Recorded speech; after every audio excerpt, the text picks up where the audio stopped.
तो जब vehicle straight चल रहा है तब तो हमें चाहिए कि दोनों की दोनों व्हील जिसको पावर मिल रही है वो दोनों की दोनों सेम डिस्टेंस ट्रेवल करेंगी और सेम स्पीड से करेंगी। तो एंगुलर वेलोसिटी भी सेम होनी चाहिए एनआरपीएम, यानी कि अगर लेफ्ट वाला टायर व्हील भी एनआरपीएम से चल रहा है तो राइट वाला व्हील भी एनआरपीएम से ही चलेगा। लेकिन इशू क्या होता है, जब आपको लेफ्ट टर्न लेना पड़ता है और राइट टर्न लेना पड़ता है तब आपकी स्पीड अलग होनी चाहिए। क्यों? क्योंकि जैसे मान लो अगर मैं एक रफली ट्राई करता हूँ, इससे अगर बन जाए ड्रॉ, जैसे ये सेंटर है यहाँ पे, एक ऐसे बन नहीं पाएगा। मान लो लेफ्ट टर्न ले रहे हैं, तो लेफ्ट टर्न ले रहे हैं तो लेफ्ट साइड में टर्न रहेगा, ड्राइंग देगी।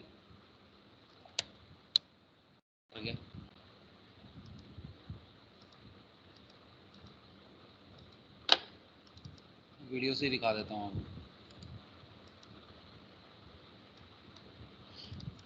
आवाज आ रही है कि नहीं आ रही बताना मुझे, नहीं आ रही तो फिर मैं समझाऊंगा। आवाज आ रही है? आवाज आ रही है? Yes sir. Yes sir. आ रही है? Yes sir. ठीक है, अभी बताना, मैं स्टार्ट कर रहा हूँ। डिफरेंशियल के बारे में बताएगा। जब भी व्हीकल को टर्न लेना होता है लेफ्ट या राइट, तो जब भी टर्न लेना पड़ता है लेफ्ट या राइट, तो उस टाइम पे अगर मान लो लेफ्ट टर्न लेना है तो लेफ्ट टर्न लेते वक्त लेफ्ट वाला टायर को कम डिस्टेंस ट्रेवल करना पड़ेगा एज कम्पेयर टू राइट वाले टायर के, आउटर वाले टायर के हिसाब से। और अगर मान लो व्हील को राइट साइड टर्न लेना है तो राइट साइड टर्न लेगा तो इनर वाला जो राइट टायर जो होगा वो इनर वाला टायर हो जाएगा, और जो लेफ्ट वाला टायर होगा वो आउटर रेडियस वाला हो जाएगा। तो जो एक सेंटर के अबाउट ये टर्न लेगा राइट साइड में, तो अंदर वाले व्हील को कम घूमना पड़ेगा और बाहर वाले व्हील को ज़्यादा टर्न करना पड़ेगा। अभी मैं एक बार वीडियो में दिखा दूंगा आपको। तो वो टर्न लेते वक्त एक व्हील, जैसे मान लो ये दोनों व्हील है, अब इसको इस साइड राइट टर्न लेना है, ये फ्रंट है गाड़ी का, तो ये राइट टर्न है, ये लेफ्ट टर्न है। तो ये वाले अगर आप लेफ्ट टर्न लोगे इस साइड लोगे तो सेंटर कहीं यहाँ कहीं होगा जिसके अबाउट ये दोनों टायर व्हील रोटेट करेंगे। तो ये अंदर वाला व्हील जो लेफ्ट वाला है लेफ्ट टर्न लेते वक्त ये इनर व्हील हो जाएगा, ये आउटर व्हील हो जाएगा। इनर व्हील को इतना कम arc distance, length of arc जो होगा एक आर्क के अलॉन्ग घूमेगा, तो वो लेंथ ऑफ आर्क कम ट्रेवल करना पड़ेगा as compare to outer wheel के। आउटर व्हील को ज़्यादा लेंथ ट्रेवल करना पड़ेगा in order to cover the same angle. Same angle travel करने के लिए आपको अंदर वाले व्हील को कम ट्रेवल करना पड़ेगा और बाहर वाले व्हील को ज़्यादा। लेकिन पावर तो दोनों को मिल रही है, अगर दोनों को बराबर मिलेगी तो दोनों एनआरपीएम से ही रोटेट करेंगे। लेकिन डिफरेंशियल हेल्प करता है कि ये दोनों व्हील अलग अलग स्पीड पे घूम सकें। अगर ये एनआरपीएम से, अगर ये एनआरपीएम पे घूमे तो ये N1 आरपीएम पे घूमे तो ये दूसरा N2 आरपीएम पे घूम जाए जब हम टर्न लें, तो वो स्लिप ना हो। नहीं तो क्या होगा, बाहर वाले व्हील को उतना ही डिस्टेंस ट्रेवल करना, तो बाहर वाला क्या करेगा, स्लिप करेगा नीचे से। और हमारे को जब भी ट्रेवलिंग करानी है गाड़ी की तो हमेशा रोलिंग कांटेक्ट होना चाहिए, स्लाइडिंग कांटेक्ट या स्लिपिंग नहीं होनी चाहिए व्हील और रोड सरफेस के बीच में। तो सेम डिस्टेंस ट्रेवल कराने के लिए हमें आउटर व्हील वाला जो भी होगा, अगर लेफ्ट साइड ले रहे हैं तो आपका राइट साइड वाला टायर जो है वो आपका आउटर व्हील है, और अगर आप राइट टर्न ले रहे हो तो ये वाला आउटर व्हील है, लेफ्ट वाला। तो जब भी आप ट्रैवल कराओगे, टर्न कराओगे, तो उस टाइम पे हमें दोनों व्हील को अलग अलग स्पीड पे ट्रैवल कराना पड़ता है। तो वो अलग अलग स्पीड पे ट्रैवल कर सके उसके लिए ये डिफरेंशियल लगाया जाता है। तो ये डिफरेंशियल लगा है, ये इंजन है, ठीक है, और ये ड्राइव शाफ्ट है। तो अभी एक बार देख लो, आवाज़ आए बताना, नहीं आए तो मुझे बता देना।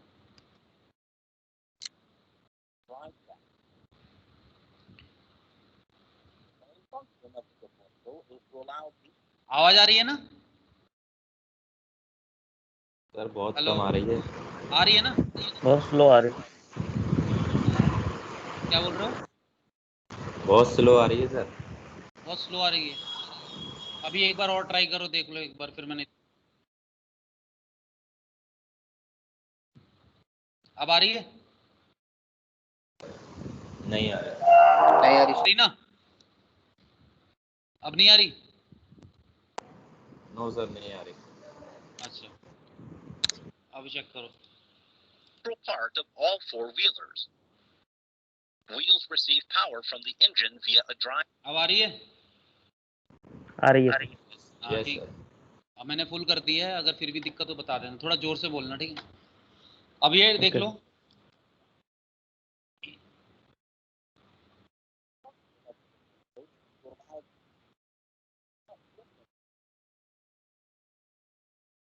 वही बात कह रहा है कि दोनों व्हील को हम डिफरेंट स्पीड पे यानी डिफरेंट आरपीएम पे मूव करा सकें, उस ये काम है डिफरेंशियल का। तो डिफरेंशियल ये काम करता है, और वो किस लिए डिफरेंट स्पीड पे चलाने का, क्योंकि हमें जब टर्न लेना होगा तो दोनों व्हील का ट्रैवलिंग जो होगा अलग अलग लेंथ होगा और सेम टाइम में। तो हमारे को चाहिए होगा कि दोनों डिफरेंट स्पीड पे मूव करें, रोटेट करें। तो इसीलिए हमें ऐसी चीज़ लगानी पड़ेगी ताकि जो इसको अलग स्पीड पे रोटेट करा सके, इसको अलग स्पीड पे। तो वो हमारा डिफरेंशियल से अचीव हो पाता है। इसलिए यहाँ पे आपने कभी भी ट्रक के नीचे झुक के देखा होगा, गाड़ी के नीचे, तो पीछे वाले रेयर एक्सेल पे ऐसे एक गोला सा बना होता बीच में एक्सेल पे, वो क्या है, डिफरेंशियल है। उसके अंदर होता क्या, आज समझ में आ जाएगा आपको। बहुत बढ़िया चीज़ है ये, ज़बरदस्त चीज़ बनाई हुई है। अब ये टर्न ले रही है, मान लो ये पीछे रेयर व्हील है, फ्रंट है ये, इस सेंटर के अबाउट, ये सेंटर के अबाउट टर्न लिया तो राइट साइड टर्न लिया, तो अंदर वाला व्हील जो है उसको डिस्टेंस कितना ट्रेवल किया, यही एंगल अचीव करने के लिए, सेम एंगल, दोनों व्हील सेम एंगल ट्रेवल कर रहे हैं। पहले वाले व्हील ने, ये वाले व्हील ने इनर लेफ्ट वाले, राइट वाले व्हील ने यहाँ पे था, लेफ्ट वाला व्हील यहाँ था, दोनों ने टर्न किया, सेम एंगल कवर किया, थीटा एंगल मान लेते हैं। और ये थीटा एंगल में लेंथ ऑफ आर्क इसका इतना है, इसका लेंथ ऑफ आर्क इतना है, तो डिस्टेंस ट्रेवल किसका हुआ ज़्यादा, बाहर वाले का ज़्यादा हुआ।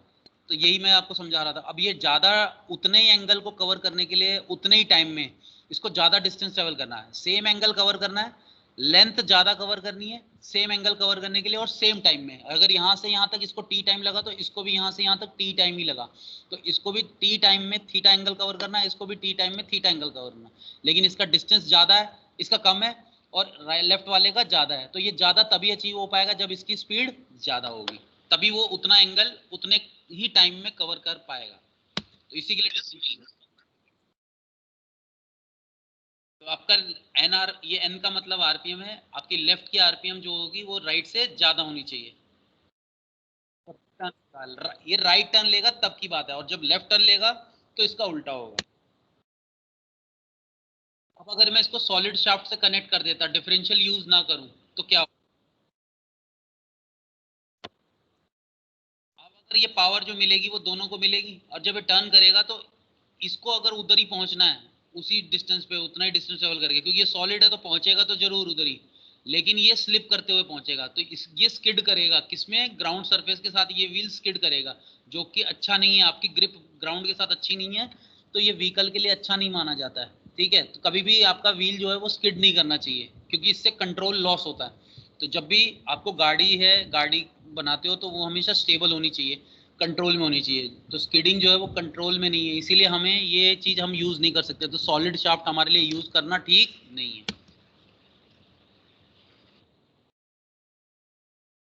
और इसीलिए हम डिफरेंशियल का इस्तेमाल करते हैं यहाँ पे।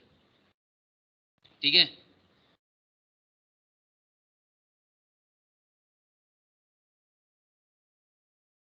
अब यहाँ पे एक शाफ्ट देख रहे होगे आप, ये लेफ्ट वाले व्हील की और ये राइट वाले व्हील की शाफ्ट है। दोनों व्हील का यहाँ पे कांटेक्ट नहीं है। इस वाले शाफ्ट के साथ एक गियर अटैच किया हुआ, और इस वाले शाफ्ट के साथ एक गियर अटैच किया हुआ, अभी और क्लियरली दिख जाएगा। उसको हम बोलते हैं सन गियर या फिर साइड गियर। ठीक है, क्योंकि ये साइड में है। ये प्रोपेलर शाफ्ट से पावर आ रही है, ये प्रोपेलर शाफ्ट है, प्रोपेलर शाफ्ट के साथ इससे पावर आ रही है, इस, ठीक है, इसको बेवल पिनियन भी बोलते हैं। और ये बड़ा सा जो आपको दिख रहा है ऐसे रिंग की तरह, इसको रिंग गियर बोलते हैं। ये रिंग गियर या क्राउन व्हील बोलते हैं। तो क्राउन एक ताज की तरह दिख रहा है ना, इसीलिए इसे क्राउन व्हील या फिर रिंग गियर बोलेंगे। और रिंग गियर हमेशा बेवल पिनियन के साथ अटैच होगा, तो जो भी पावर आएगी इस बेवल पिनियन के थ्रू क्राउन व्हील में जाएगी। ठीक है, अभी समझाएंगे पूरा। अभी दोनों की मोशन इंडिपेंडेंट है।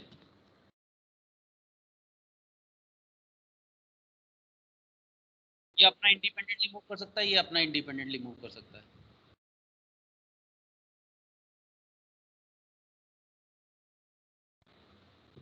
और ये पिनियन गियर है जो प्रोपेलर शाफ्ट से आ रहा है, यानी इंजन से जो पावर आ रही थी ड्राइव शाफ्ट के थ्रू, वो यहाँ पे है। अब ये पिनियन गियर से ये रिंग गियर, इस रिंग गियर को मिलती है, तो रिंग गियर रोटेट करने लगता है। ठीक है, और इसी को हम फाइनल ड्राइव बोलते हैं। क्या बोलते हैं? Final drive. फाइनल ड्राइव क्या है? जब आप रोटेट, यहाँ से पावर आ रही होगी तो स्पीड ज़्यादा होगी इसकी, क्योंकि ये छोटा है। अब हमें क्या होता है, जब व्हील को पावर देनी है तो हम चाहते हैं कि उसको टॉर्क मिले, तो क्योंकि आपकी इसकी स्पीड ज़्यादा है, तो अब अगर आप यही स्पीड दे दोगे तो आपको टॉर्क नहीं मिलेगा, तो व्हील को टॉर्क नहीं मिलेगा तो ग्रिप नहीं मिलेगा जो फर्स्ट गियर पे हमें मिलता है। तो वो फर्स्ट गियर पे जो ग्रिप चाहिए होता है वो तभी मिल पाएगा जब हम ये एक बड़ा टीथ लगाएंगे, बड़ा गियर लगाएंगे जिसमें ज़्यादा टीथ होंगे। तो आपको पता ही है वो N1/N2 = T2/T1। तो उससे क्या होता है, ये छोटे से बड़ा बन रहा है तो इसकी स्पीड कम होगी या फास्ट होगी इस वाले गियर की, रिंग गियर की, बता सकता कोई? Come hello? होगी सर। कम कम होगी। होगी। तो इसका मतलब टॉर्क मिल जाएगा, स्पीड कम हो जाएगी तो टॉर्क में कन्वर्ट हो जाएगा पावर। यस और नो? यस बस sir. Yes, sir. इसी अरेंजमेंट को, जो डिफरेंशियल का ही पार्ट है लेकिन इसको फाइनल ड्राइव बोला जाता है, और इसका फंक्शन होता है स्पीड रिडक्शन करना। क्या करना? The function of final drive is to reduce the speed, or it is to cause speed reduction so that we can get the required torque at the wheel। तो इससे जो rare Excel के through power जाएगी wheel को, वो आपको proper torque दे सकेगी। समझ में आया? इसीलिए हम ये लगाते हैं, इसको बोलते हैं फाइनल ड्राइव। अब इन दोनों के बीच में आप देख रहे हो ये स्पाइरल टाइप का है, देखो इसके कर्व टीथ हैं, ठीक है। ये स्ट्रेट टीथ भी हो सकते हैं। स्ट्रेट टीथ होंगे तो इनकी जो मैशिंग होगी कॉन्टैक्ट पे, ये 3 तरह के कर्व होते हैं। मैं यहीं पे बता दे रहा हूँ आपको फाइनल ड्राइव साथ में, ठीक है। होता क्या है, ये स्ट्रेट टीथ भी हो सकते हैं। तो स्ट्रेट टीथ होंगे तो इनका कांटेक्ट जो होगा वो बड़ा वैसा होगा, मतलब जब कांटेक्ट करेगा तो एकदम स्मूथली कांटेक्ट नहीं करेगा, तो उसमें क्या होता है, नॉइज होने लगती है। जैसे कि मैंने आपको कांस्टेंट मैश गियर बॉक्स में बताया था कि स्ट्रेट टीथ रखते हैं तो उसका कांटेक्ट आता है तो मैश आवाज़ करता है, काफ़ी वाइब्रेशन ज़्यादा होंगी, नॉइज़ ज़्यादा होगी। तो उसके बाद देखा कि भाई एक स्ट्रेट, उसको बोलते थे straight bevel gear, straight bevel, ये बेवल गियर भी बोल देते हैं इसे, ये छोटे वाला बेवल पिनियन बेवल गियर, और ये क्राउन व्हील, ठीक है, या रिंग गियर बोल देते हैं। तो इन दोनों को वॉर्म एंड वॉर्म व्हील भी बोल देते हैं, worm and worm wheel, worm and worm wheel, छोटे वाला वॉर्म, बड़े वाला वॉर्म व्हील। ये अरेंजमेंट भी बोलते हैं, वॉर्म व्हील अरेंजमेंट भी बोलते हैं, अलग अलग बुक में अलग अलग नाम है। जनरली अब आप याद रखना बेवल पिनियन और रिंग गियर या क्राउन व्हील। अब क्या होगा जब ये रोटेट करेगा, इसके स्ट्रीट कैसे कैसे हो सकते हैं वो बता रहा हूँ। एक तो स्ट्रेट वाला होता है, तो पहले स्ट्रेट वाला यूज होता था लेकिन उसमें आवाज़ बड़ी आती थी, तो उन्होंने क्या किया, फिर उसको थोड़ा कर्व दिया, तो उसे स्पाइरल कर्व दिया, तो उसे बोलते थे स्पाइरल गियर टाइप। फिर उसके बाद थर्ड एक और आया, हाइपॉइड गियर। हाइपॉइड गियर का मतलब है जिसका कर्व, ये टीथ का कर्व, ये दिख रहा है ना टीथ का कर्व, इसके और इसके सारे हाइपरबोलाइड कर्व को फॉलो करें। हाइपरबोलाइड कर्व आपको मालूम होगा, ठीक है। हाइपरबोलाइड कर्व के शेप में अगर ये टीथ का कर्व बना दें तो वो और अच्छा स्मूथ इंटरेक्शन देता है और प्रॉपर पावर ट्रांसमिट करता है और टॉर्क ट्रांसमिट करता है और कांटेक्ट एकदम स्मूथ होता है। तो थर्ड जो होता है हाइपॉइड गियर बोलते हैं उसे, और वो इसलिए बोलते हैं क्योंकि वो हाइपरबोलाइड शेप में उसका कर्व का टीथ का कर्व होता है, ठीक है, इसीलिए उसका हाइपरबोलाइड। तो ये 3 तरह की अरेंजमेंट यूज होती है, उसकी फिगर मैं आपको जब नोट्स में दूंगा तो दिख जाएंगी साफ, ठीक है। तो ये मैंने यहाँ साथ में आपको फाइनल ड्राइव बता दिया। अब हम समझते हैं कि डिफरेंशियल है, डिफरेंशियल का इंटीग्रल पार्ट है ये, ठीक है। अब ये स्पीड रिडक्शन हो गया डिफरेंशियल में ही, लेकिन अब ये कैसे व्हील को ट्रांसमिट करेगा पावर वो देखते हैं। अब यही रिंग गियर के ऊपर साथ में देखो एक अटैचमेंट दे दिया जिसको बोलते हैं स्पाइडर गियर। आवाज आ रही होगी, आवाज आएगी, ठीक है।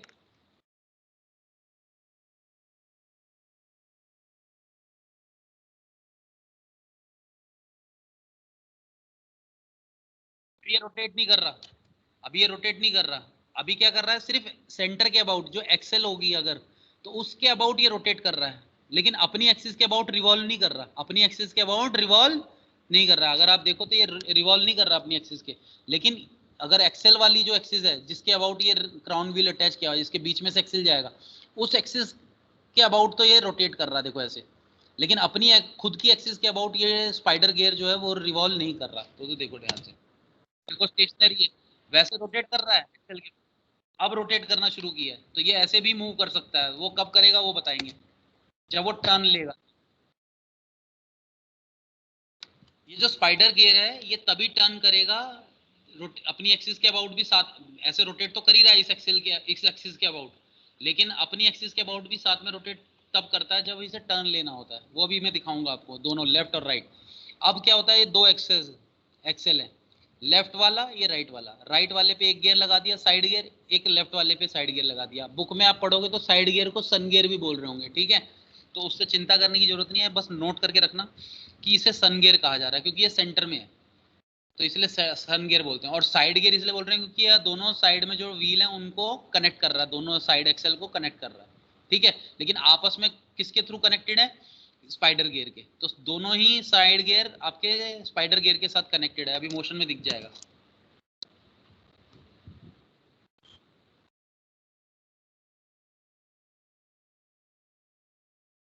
अब मैं रोकूंगा नहीं, आप वीडियो देखो, नहीं समझ में आया मुझे बताना, ठीक है। पावर आपका कैसे ट्रांसमिट हो रहा है वो बता रहा है, ये येलो कलर का मूवमेंट देखिएगा,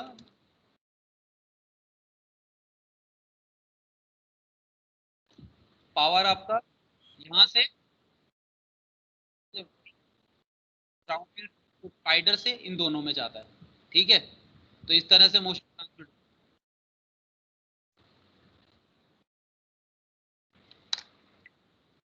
जब हमें व्हीकल जब हमारा स्ट्रेट मूव कर रहा होगा तो हमें चाहिए होगा दोनों लेफ्ट और राइट एक्सेल दोनों सेम स्पीड से रोटेट करें। इसका मतलब लेफ्ट और राइट वाला, इधर वाला जो साइड गियर है और इधर वाला साइड गियर दोनों n आरपीएम से रोटेट करें।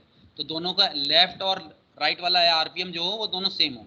तो वो कब होगा, जब आपका प्रोपेलर शाफ्ट आए और रिंग गियर रोटेट करे। रिंग गियर के साथ आपका स्पाइडर गियर भी रोटेट करेगा, लेकिन अपनी एक्सिस के अबाउट रिवॉल्व नहीं करेगा। जब स्ट्रेट मूव कर रहा होगा तो स्पाइडर गियर जो होगा वो अपनी एक्सिस के अबाउट रिवॉल्व नहीं करेगा, इसके अबाउट रोटेट जरूर करेगा सेंटर के, लेकिन अपनी एक्सिस के अबाउट रिवॉल्व नहीं करेगा। देख लो जरा,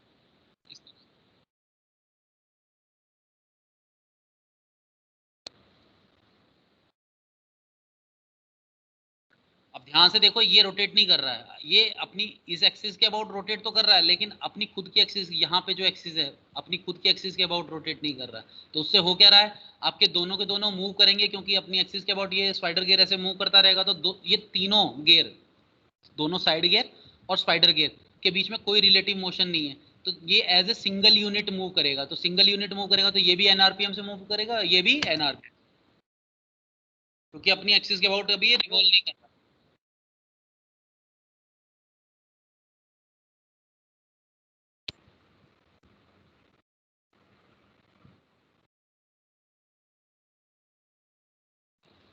अब राइट टर्न ले रहा है, देखो, तो राइट टर्न लेते वक्त आपको क्या चाहिए, ये आपका फ्रंट है, राइट टर्न लेना है। तो राइट टर्न लेना तो लेफ्ट वाला, राइट वाला आपका कम होना चाहिए स्पीड, आउटर वाला कौन सा हो गया, राइट लेफ्ट वाला, तो वो ज़्यादा ट्रेवल करेगा, तो उसकी स्पीड होनी चाहिए ज़्यादा।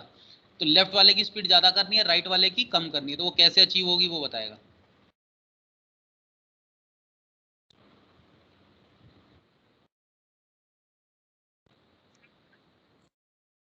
अभी अपनी एक्सिस के अबाउट भी देखो रिवॉल्व करने लग गया स्पाइडर गियर, अपनी खुद की एक्सिस के अबाउट भी रिवॉल्व कर रहा है, रोटेट भी कर रहा है, रिवॉल्व भी कर रहा है, ठीक है। इसकी वजह,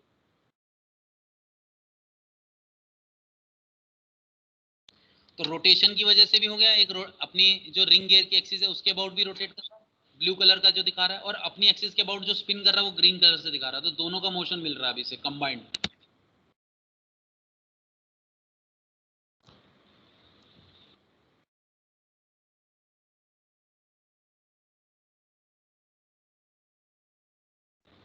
अब ध्यान से देखना ये कैसे रोटेट कर रहा है अपनी एक्सिस के अबाउट। यहाँ पे देखोगे तो कैसा है, अगर ऊपर से देखेंगे तो ये एंटी क्लॉकवाइज है, एंटी क्लॉकवाइज है ओमेगा स्पिन, अपनी अपनी एक्सिस के अबाउट जो स्पिन कर रहा है वो एंटी क्लॉकवाइज है। अब येलो जो अपनी रिंग गियर के एक्सिस के अबाउट रोटेट कर रहा था, जो ब्लू कलर की डायरेक्शन है वो इस साइड रोटेट करेगी। तो ये जो दोनों ब्लू वाले हैं आपके साइड गियर, वो कैसे रोटेट करेंगे, इस तरह से रोटेट करेंगे, यानी आगे की तरफ, ठीक है। अगर इधर से देखोगे तो ये कैसा होगा, एंटी क्लॉकवाइज, ये भी एंटी क्लॉकवाइज। लेकिन ग्रीन वाला क्या करेगा वो देखो, इस वाले के, इस वाले पॉइंट ऑफ कॉन्टेक्ट पे और इस वाले दोनों पॉइंट ऑफ कॉन्टेक्ट अलग अलग।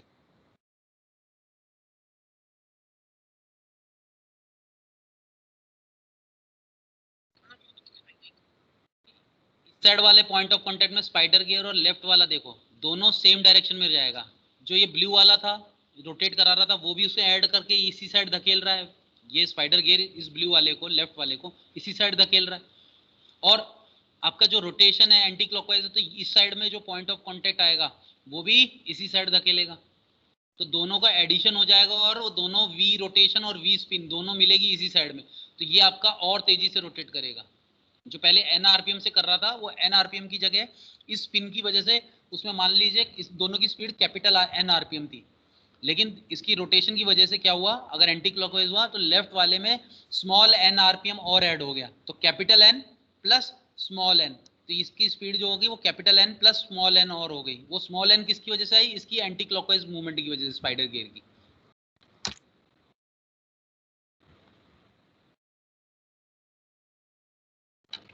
और राइट साइड में क्या हो रहा है? राइट साइड में ये एंटी क्लॉकवाइज घूम रहा है, तो जो पॉइंट ऑफ कांटेक्ट है उसके टाइम पे जो स्पिन की रोटेशन है वो इस तरफ जा रही है, आगे की तरफ। लेकिन body as a ring axis के अबाउट, जो ये स्पाइडर जो है एक्सिस के अबाउट जो रोटेट कर रहा था वो पीछे की तरफ कर रहा था, तो पीछे धकेलेगा इसको, साइड गियर को पीछे धकेलेगा अपनी रिंग गियर की एक्सिस के अबाउट जो मूवमेंट है, यानी रोटेशनल मूवमेंट की वजह से, और अपनी एक्सिस के अबाउट रिवोल्यूशन की वजह से वो आगे की तरफ धकेलेगा। तो उन दोनों का रिडक्शन हो जाएगा, तो वी रोटेशन आगे रहेगा, वी स्पिन जो होगा वो पीछे रहेगा। तो उन दोनों का रिडक्शन होके क्या आएगा? कम वेक्टर जो होगा, कंबाइंड वेक्टर जो होगा वो सब्ट्रैक्ट होके छोटा रह जाएगा, तो इस साइड में छोटा रह जाएगा। तो इसकी स्पीड क्या होगी? मान लो वी रोटेशन की वजह से एन आरपीएम, यहाँ स्मॉल एन आरपीएम बढ़ रही थी, तो इसकी स्पीड वैसे एन आरपीएम थी, कैपिटल एन आरपीएम। अब घटी है तो कितनी घटी है? माइनस एन, तो स्मॉल एन से घट गई, तो capital N minus small n. तो इसकी स्पीड जो होगी वो capital N minus small n हो जाएगी, और इसकी स्पीड क्या होगी? Capital N plus small n. ठीक है, तो ये इस तरह से आपका वेक्टर जाएगा। इसको वेक्टर ज्यादा मिलेगा, इसको वेक्टर कम मिलेगा, तो इसकी स्पीड कम हो जाएगी, इसकी स्पीड ज्यादा, क्योंकि इसकी जो स्पिन है वो इसको रोक रही है और लेफ्ट वाले इसको बढ़ा रही है, ऐड कर रही है। तो इसलिए capital N plus small n हो जाएगा यहाँ पे capital N plus minus small n हो जाएगा। तो नेचुरली जब हमें राइट टर्न लेना होगा तो हमारा लेफ्ट वाला जो है वो ज्यादा डिस्टेंस ट्रेवल करना होगा, तो वो ज्यादा डिस्टेंस ट्रेवल कर सकता है, क्योंकि अब इसकी स्पीड कितनी होगी? Capital N plus small N.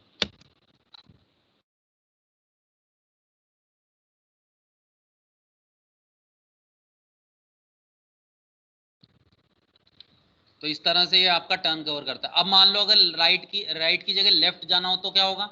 ये जो आपका स्पाइडर एक्सिस है, स्पाइडर गियर है, वो आपका एंटी क्लॉकवाइज की जबकि बगैर कैसे घूमेगा? क्लॉकवाइज घूम जाएगा। तो क्लॉकवाइज घूमेगा तो आपका राइट वाले को ज्यादा रोटेशन मिलेगी, लेफ्ट वाले को कम मिलेगी। तो ये इस तरीके से हम इसको डिफरेंशियल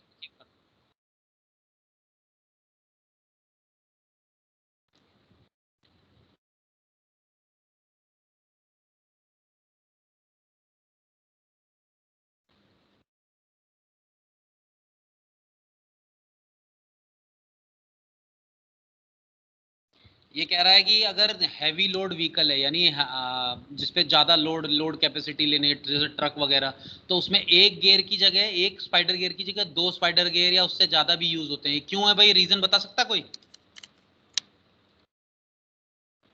रीज़न बता सकता है थ्योरी ऑफ मशीन के हिसाब से? हेलो हेलो भाई, सुन भी रहे हो नहीं सुन रहे हो? यस सर, सुन रहे हैं। हाँ भाई, बता सकता कोई कि एक बोल रहा है हैवी लोड के टाइम पे एक स्पाइडर गियर की जगह 2 स्पाइडर गियर यूज कर लो?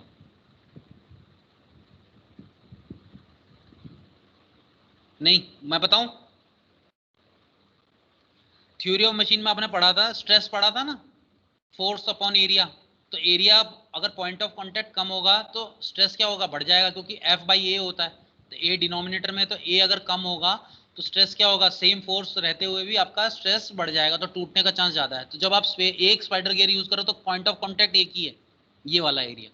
लेकिन अगर आप नीचे एक और स्पाइडर गियर यूज़ करोगे तो एक और कॉन्टैक्ट एरिया बढ़ जाएगा, तो सेम फोर्स ट्रांसमिट करने के लिए आपको एरिया बढ़ जाएगा। तो एरिया बढ़ेगा तो स्ट्रेस कम हो जाएगा। तो जब ज़्यादा लोड बढ़ता है तो स्ट्रेस ना बढ़े, ठीक है, स्ट्रेस को सस्टेन कर सकें, इसलिए एरिया बढ़ाना पड़ता है पॉइंट ऑफ कांटेक्ट का। तो दोनों गियर के बीच में एरिया बढ़ जाए, इसीलिए हमने एक और गियर यूज़ किया। तो 2 भी यूज़ कर सकते हैं स्पाइडर गियर, 3 भी यूज़ कर सकते हैं, 4 भी यूज़ कर सकते हैं। क्लियर? कोई डाउट? चलें?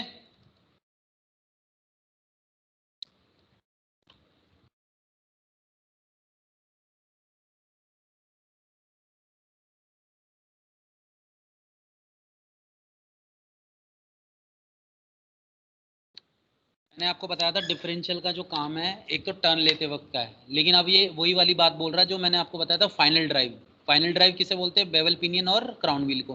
तो कहते हैं ये डिफरेंशियल का ही इंटीग्रल पार्ट है ना। कई बार आपको बुक में फाइनल ड्राइव के नाम से भी पूछ लेगा सिलेबस में। तो फाइनल ड्राइव का में सिर्फ ये 2 चीज़ आप दिखाओगे, बेवल पिनियन और क्राउन व्हील। लेकिन अगर डिफरेंशियल पूछता है तो पूरा बताना पड़ेगा। अब बात यह है कि बोलता है डिफरेंशियल का ही इंटीग्रल पार्ट है, तो बोलता है डिफरेंशियल टर्न लेने के टाइम पे तो हेल्प करता ही करता है। इसके अलावा कौन कौन से काम करता है? स्पीड रिडक्शन करता है। तो वो स्पीड रिडक्शन कौन कर रहा है? फाइनल ड्राइव, जो कि डिफरेंशियल का ही एक पार्ट है। ठीक है,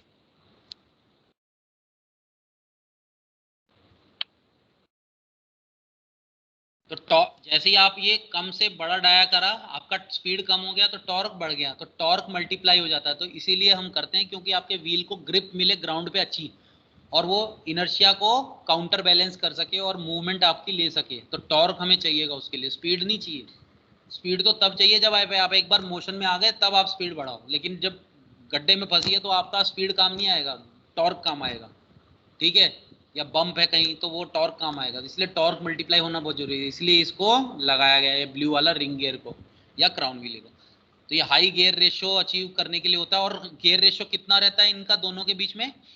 4:1 होता है स्मॉलर कार वगैरह में। ठीक है, और ज़्यादातर 6:1 भी कर देते हैं कई गाड़ियों में, जैसे स्कॉर्पियो वगैरह। तो 4:1 वैसे नॉर्मल कार, और फिर 6:1 तक भी ले जाते हैं। लेकिन अगर बड़े ट्रक हों तो इन दोनों का जो गियर का रेशो या टीथ का रेशो या स्पीड का रेशो, जिसे गियर रेशो बोलते हैं, वो 10:1 भी होता है। तो बड़े व्हीकल के लिए बेवल पिनियन और क्राउन व्हील का गियर रेशो 10:1 होता है। स्मॉलर व्हील के लिए व्हीकल के लिए आपका 4:1 रहता है नॉर्मली जनरली, लेकिन अब 6:1 भी यूज करने लग गए हैं। ठीक है, तो ये एक फायदा ये है। अब एक और फायदा क्या है डिफरेंशियल का?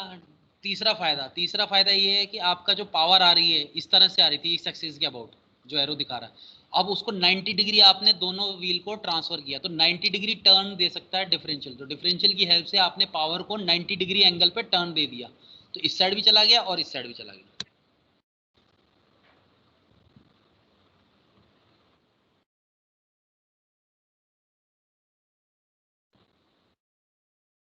अब इसको ओपन डिफरेंशियल बोलते हैं। कई बार एक क्लोज डिफरेंशियल भी होता है। अभी फिलहाल आपके लिए ये है, आपके सिलेबस में यही है, ओपन डिफरेंशियल। ठीक है,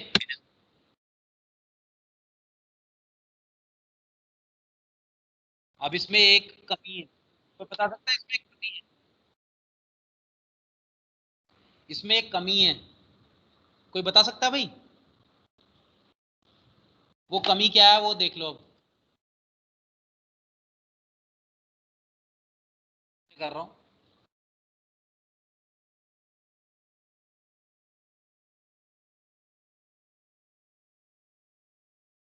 अब ये बोल रहा है कि यहाँ पे मान लो कोई स्लिपरी चीज लगी है, मड है, कीचड़ है, जो भी है, स्लिपरी है, तो फ्रिक्शन यहाँ कम होगा, यहाँ फ्रिक्शन ज्यादा होगा।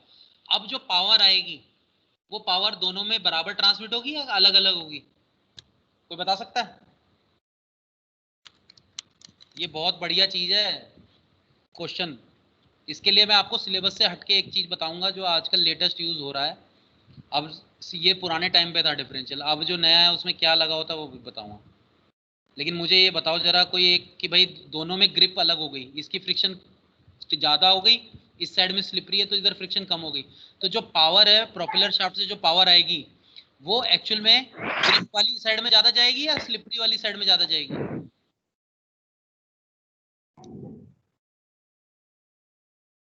तो बोल रहा है तो स्लिपरी साइड स्लिपरी साइड में जाता है। क्योंकि क्योंकि जिस साइड में उसको तंगी कम है उसी साइड जाएगा, तो पावर जो है जिसको आराम से घुमाना आसान रहेगा टायर को, उसी को घुमाएगा। तो ये स्लिपरी है, तो जो पावर है जो 50-50 पहले बट रहा था सेम फ्रिक्शन होने की वजह से, अब सारा का सारा 80% 90% इधर ही चला जाएगा, या पूरा ही पावर इधर चला जाए, ये वाला बहुत कम मिले। तो अगर मान लो ऐसी जगह पे आपकी गाड़ी फंस गई, उसका एक टायर स्लिपरी कीचड़ में फंस गया और एक ग्रिप में, तो सारा पावर कीचड़ वाली में जाएगा, तो आप गाड़ी को बाहर कैसे निकालोगे कीचड़ से?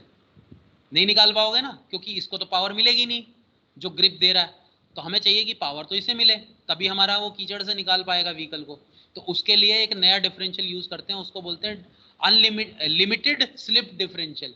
लिमिटेड स्लिप डिफरेंशियल उसका नाम रखा गया है।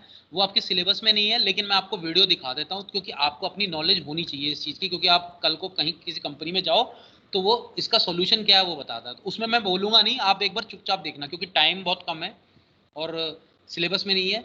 लेकिन मैं फिर भी आपको दिखा रहा हूँ, अगर नहीं आया समझ में तो फिर मुझे बताना, फिर मैं आपको समझाऊंगा। ठीक है, ठीक है। अब ये पहले प्रॉब्लम बताने दो इसे।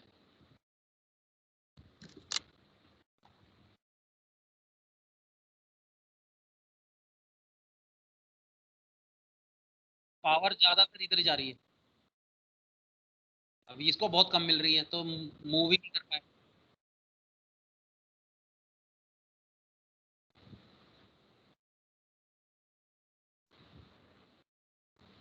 अब ये देख लो लिमिटेड स्लिप क्या होता है, सिलेबस में नहीं है बेशक, लेकिन आपकी नॉलेज के लिए बहुत जरूरी है, अगर कंपनी में जा रहे हो तो काम आना चाहिए।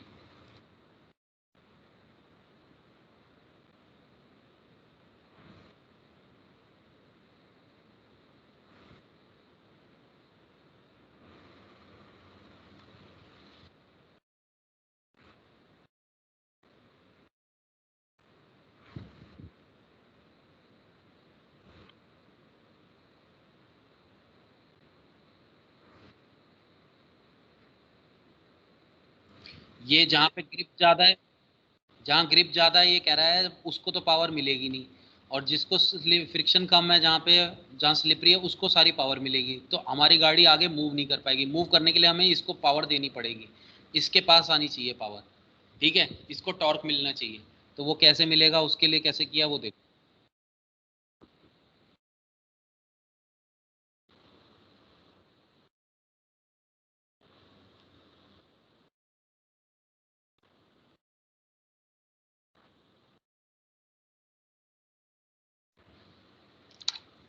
तो दोनों की इंडिपेंडेंट मूवमेंट को लिमिट करेंगे, इसलिए इसका नाम लिमिटेड स्लिप डिफरेंशियल है, LSD या लिमिटेड स्लिप डिफरेंशियल।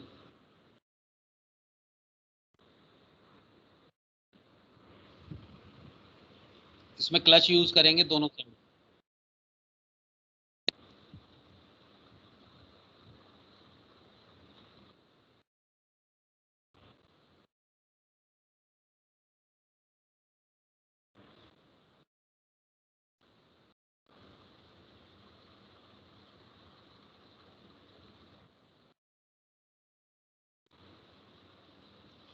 जो साइड गियर है उसके साथ ये फ्रिक्शन डिस्क आपकी लगा दी है, जो कि क्लच ही होती है और कुछ नहीं, इसके साथ कर दिया, ऐसे ही दूसरी साइड भी कर देंगे हम, और लॉक हो गए। तो जब भी ये होगा मूव करेगा तो क्लच और ये आपका साइड गियर दोनों एक साथ मूव करेंगे।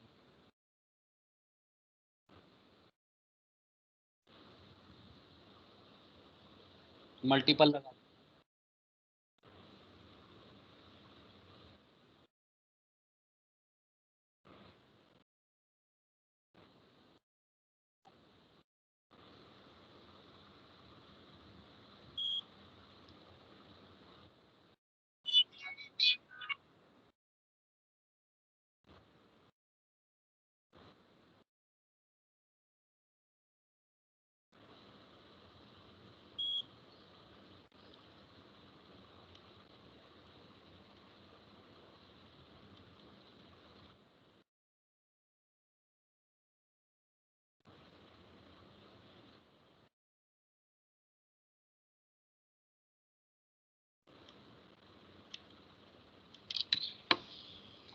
ये बीच में एक स्प्रिंग यूज कर ली है, स्प्रिंग क्या करेगी, इसे फोर्स लगाएगी दोनों को, इसको इस साइड लगाएगी राइट वाले को, लेफ्ट वाले को इस साइड लगाएगी।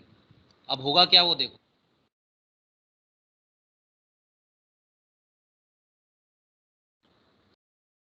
ये बेवल गियर यूज करते हैं, जो साइड गियर है और जो स्पाइडर गियर है उसके जो गियर हैं वो बेवल टाइप के होते हैं, 90 डिग्री पे जो हम यूज करते हैं।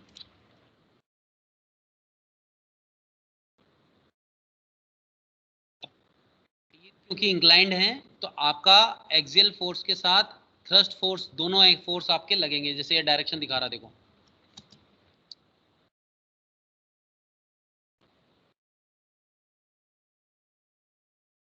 टेंजेंशियल फोर्स के साथ एक्सियल फोर्स भी लगेगा।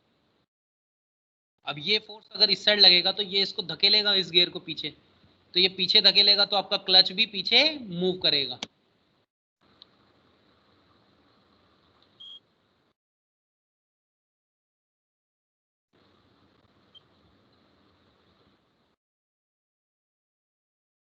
अब ये इस तरह से मूव कर सकता है, इसको स्लाइड करेगा, ये जो टेंजेंशियल फोर्स लगी इसकी वजह से स्लाइड करेगा।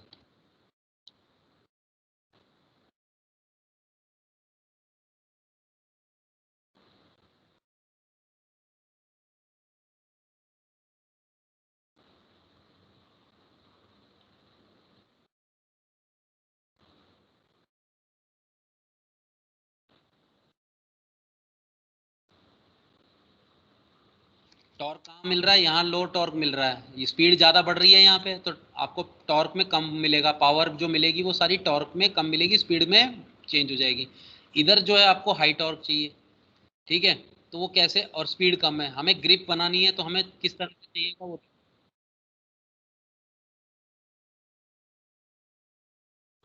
तो हाई थ्रस्ट फोर्स है तो थ्रस्ट फोर्स लगेगा, क्योंकि फ्रिक्शन है ना इस साइड लेफ्ट वाली साइड में, तो फ्रिक्शन ज़्यादा है तो आपका यहाँ थ्रस्ट फोर्स ज़्यादा लगेगा, तो थ्रस्ट फोर्स लगाएगा इस गियर पे ज़्यादा, ये ज़्यादा फॉर्मली प्रेस होगा और ये लॉक हो जाएगा, और ये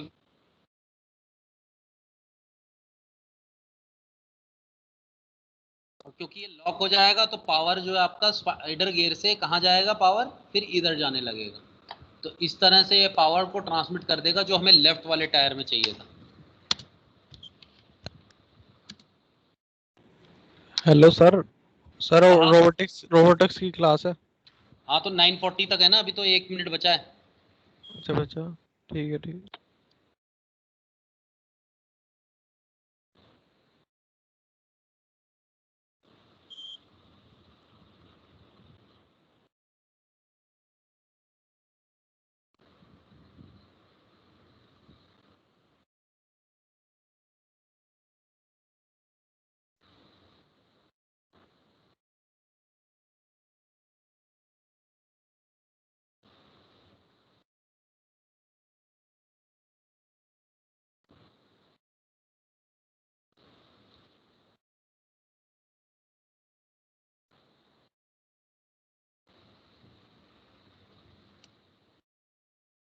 ठीक है भाई, समझ में आया? हेलो, टाइम हो रहा है आपका, जल्दी बताओ यार, समझ में आया? नहीं समझ आया तो फिर नेक्स्ट क्लास में मैं आपको कंटिन्यू करूंगा इसमें, ठीक है? आ गया? वैसे मैं आपको ये वीडियोस वगैरह भी सारा शेयर करना है मुझे, एक साथ मैं कनेक्ट करके आपको शेयर करता हूँ। अटेंडेंस ले लेता हूँ, पिछली बार अटेंडेंस उसकी खाली आ रही थी, ठीक है, फिर आप चले जाना, 1 मिनट रुक जाओ। आप जाना चाहो तो मेरे ख्याल से जा भी सकते हो, इसमें तो अटेंडेंस दिखाई देगा वो, आप लीव कर सकते हो, कोई नहीं।